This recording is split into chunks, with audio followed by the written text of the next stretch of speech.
I was asked the other day whether or not I thought UKIP was racist. Well, first of all, the absolute denial. UKIP is not racist. I do not believe in racism in any way.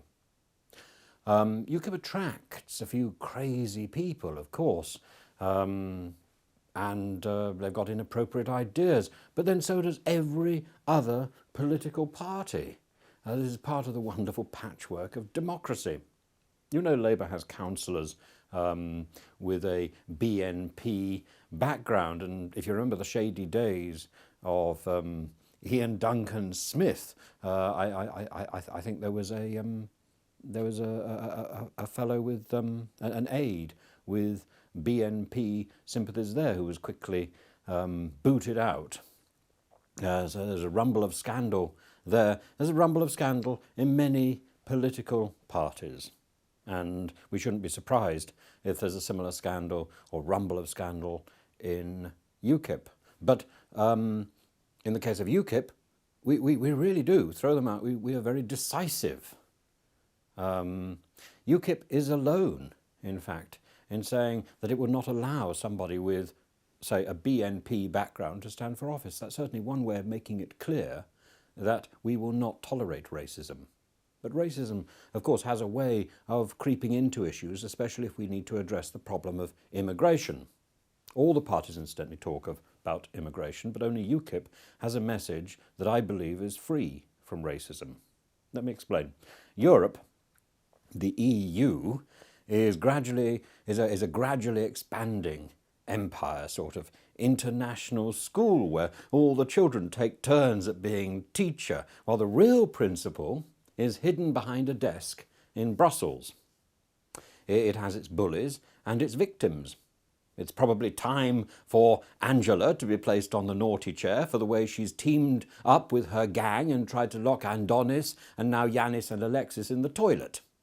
But she comes from a very influential family, so the school is indulgent. But I do not like belonging to a group that tolerates such nastiness. This is just one aspect of Europe. The other is that every couple of years, more and more countries get involved, and this rather dysfunctional school, if we want to keep that image, grows bigger and bigger. At the moment, to come down from the metaphors to the shoddy reality, we have two borders, and neither really works. One is defined by the English Channel, and the other is an amorphous line defined by anyone who has yet to agree to the terms of the club membership. You know, I have no problem with the idea of an expanding alliance of European nations, and indeed I would very much like to see Macedonia, Albania, Turkey as permanent members of such an alliance as soon as possible. I would also like to have a trading relationship with them, but not at the expense of those countries around the world with whom we might have more in common. The people who should, in fact, be controlling our trade are our businessmen and women, not the bureaucrats in Brussels who are making up rules for a club that we do not run. We've moved away from a world that is defined solely by geography.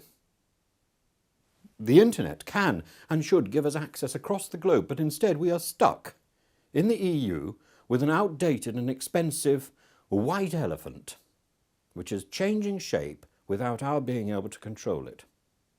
It is in fact becoming a white elephant monster, silently transferring competencies here and there from national to EU level, and it is literally costing us the earth. In UKIP, we believe in national sovereignty for ourselves and for others, and that there should be one rule for all of those who want to come to the UK. Just one rule. Not one rule for people from Romania and another rule for people from Russia. That is absurd. And that is surely racist, and that is what we have at the moment. We want just one rule. Now that seems far less racist than the European model, which claims that if you belong to this particular country, you can come and work here, and if you belong to that country, you cannot. And we don't define that. That's defined in Brussels.